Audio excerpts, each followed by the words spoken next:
কোথায় গেল মিনা? মিনা মিনা মিনা মিনা নেই বাবু, না খেয়ে স্কুল চলে গেছে। না খেয়ে স্কুল চলে গেল কেন? তা বাপু আমি জানি না, আমি কত করে বললাম, শুনলেও না খেলেও না। এই শোনো, তুমি তার টিফিন ক্যারিয়ারটা রেডি করো। মেয়েটা সারাদিন না খেয়ে থাকবে, আমি নিজে গিয়ে স্কুলে দিয়ে আসবো। যাও যাও যাও যাও, রেডি করো, যাও।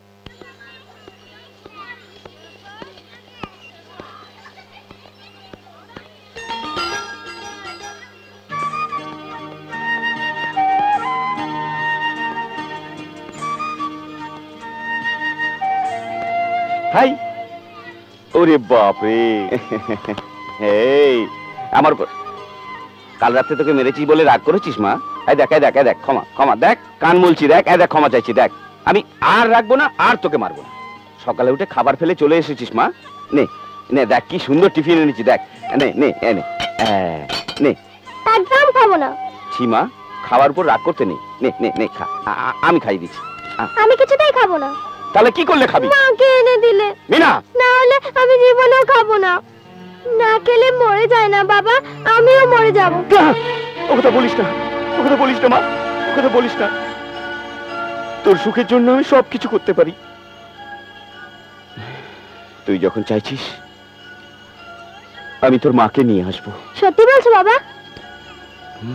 সত্যি বলছি। প্রমিস? প্রমিস।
এতদিন ধরে আমায় রেখে তুমি কোথায় ছিলে মা?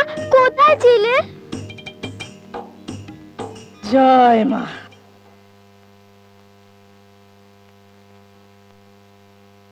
মোহিনী, মোহিনী, মোহিনী, তুমি অপেক্ষা করো, ফিরে আসবো, ফিরে আসবো। বাড়িঘর ছেড়ে বাবাকে না বলে তোমার এইভাবে চলে আসাটা উচিত হয়নি। আমার কাছে আর কোনো উপায় ছিল না প্রকাশ। আর কিছুদিন হলে গায়ে কাউকে মুখ দেখাতে পারতাম না। আমার কাছে দুটো পথ খোলা ছিল। প্রথমটা হয় নদীতে ডুবে মরা, না হলে গলায় দড়ি দেয়া, আর দ্বিতীয়টা হলো তোমার কাছে চলে আসা।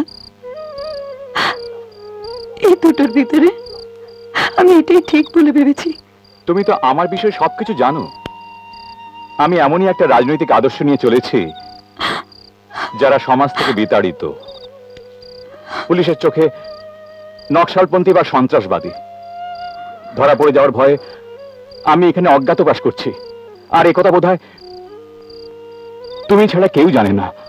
প্রকাশ, তোমার আদর্শবাদ রাজনীতির কথা চিন্তা না করেই তোমার ভালোবেসে বসেছি। আমার যা নিজস্ব যা কিছু সব তোমায় উজাড় করে দিয়েছি। আজ সেই ভরসাতে আমি ফিরে যাওয়ার ঠিকানা হারিয়ে তোমার কাছে চলে এসেছি। মোহিনী, আমি দুর্বল ভীরু কি কাপুরুষ নই, কিন্তু পরিস্থিতিতে পড়ে আজ আমাকে চোরের মতো এখানে ওখানে লুকিয়ে বেড়াতে হচ্ছে। পুলিশ আমায় খুঁজছে, আর এই অবস্থায় তুমি। আমি কথা দিচ্ছি তোমার উপর কখনো বোঝা হব না, তোমার চলার পথে কখনো বাধা দেব না। ঠিক আছে, আমাকে যেতে হবে। কোথায়? সামাজিক রীতি অনুযায়ী স্বামী স্ত্রী হিসেবে পরিচিত হওয়ার ব্যবস্থা করতে। পুলিশের চোখে আমি অসামাজিক হতে পারি, কিন্তু সমাজের চোখে আমি সমাজ সংস্কারক, আর সেটা প্রমাণ করার জন্য যেতে হবে। আমাদের জন্য ফুলের মালা, সিঁদুর আর পুরোহিতের ব্যবস্থা করতে। কাল সকাল থেকেই সবাই জানবে আমরা স্বামী স্ত্রী। এত রাত্রে? আমার কাছে রাত্রি দিন সবই সমান। তুমি অপেক্ষা করো, ফিরে আসবো। তুমি অপেক্ষা করো, ফিরে আসবো।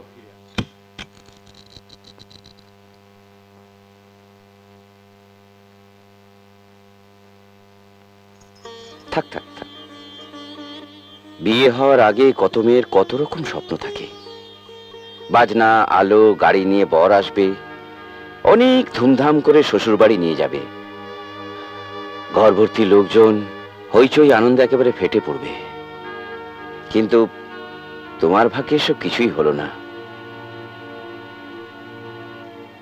আমার তো এসব কিছু চাহিদা ছিল না, আমার স্বপ্ন ছিল। দেখো মোহিনী, তোমার স্বপ্নের কথা বলিনি আমি। তুমি কি চেয়েছো না চেয়েছো তাও আমি জানি না। আমি আমার কথা বলেছি, যেটা তোমার জেনে রাখা উচিত।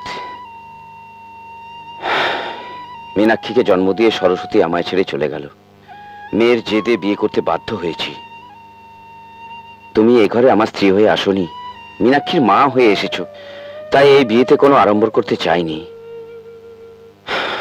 ভগবানের কাছে প্রার্থনা করি মীনাক্ষী যেন তোমার ভেতরে তার হারিয়ে যাওয়া মাকে খুঁজে পায়। মা, ও মা, দেখেছো দেখেছো মা, দাদি কি বলছে? কি বলছে? আমি তো রোজ তোমার কাছে শুই, আজ কেন ওর কাছে শুতে বলবে? ভারী জেদ হয়েছে বাবু, কিছুতেই ও ঘরে শুতে চাইছে না। কেন শোবো গো? আমি তো রোজ বাবার কাছে শুই, আজ আমি বাবা মা দুজনের কাছে শোবো। এই তো আমার মা। তুমি যাও বড় মা, ও আজ এখানে শুবে। যাও, চলে যাও, ও আমার মা আছে না? তুমি সত্যি মীনাক্ষীর মা হয়েছো মোহিনী, ঠিক যেন তার জন্মদায়িনী মা।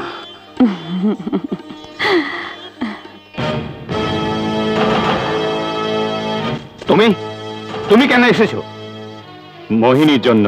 কোন মোহিনীকে তুমি খুঁজছো? আপনি ভালোভাবেই জানেন কোন মোহিনী। ডাকুন মোহিনীকে। কোন মুখে তুমি এখানে এসেছো? তুমি ভীতু, কাপুরুষ। মনে করো আজ যাকে তুমি খুঁজতে এসেছো 6 বছর আগে এক রাত্রে তাকে অসহায় অবস্থায় ফেলে পালিয়ে গেছো। পালিয়ে যায়নি। তাই করলে জেল থেকে ছাড়া পেয়ে তার খোঁজ করতে এখানে আসতাম না। জেল? হ্যাঁ, জেল। আপনি কিভাবে জানবেন সে রাত্রে কি হয়েছিল? আমি মোহিনীকে মন্দিরে দেখে বিয়ের ব্যবস্থা করতে যখন যাচ্ছিলাম, আমাকে ধরার জন্য পুলিশ চারদিকে খুঁজছিল। হঠাৎ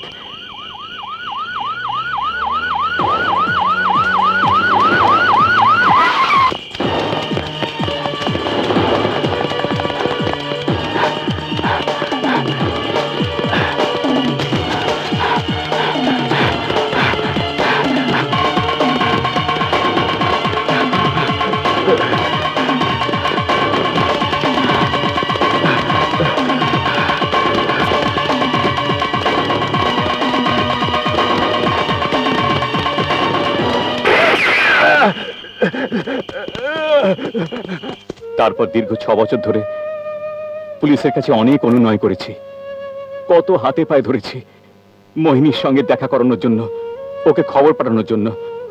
ওরা অনুমতি দেয়নি। ভালো হয়েছে, খুব ভালো হয়েছে।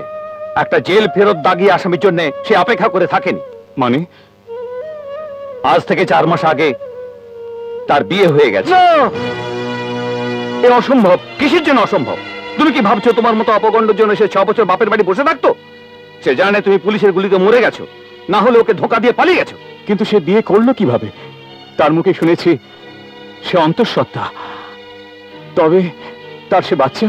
তুমি তো মোহিনীর দুঃখ বুঝলে না, কিন্তু তার বাচ্চা তার দুঃখ বুঝেছিল। এই দুনিয়ার আলো দেখার পূর্বেই সে চলে যায়। তোমাদের দুজনকে কলঙ্ক মুক্ত করে সে চলে গেল। যাও, দাঁড়িয়ে রইলে কেন এখনো? হ্যাঁ, চলে যাব, চলে যাচ্ছি।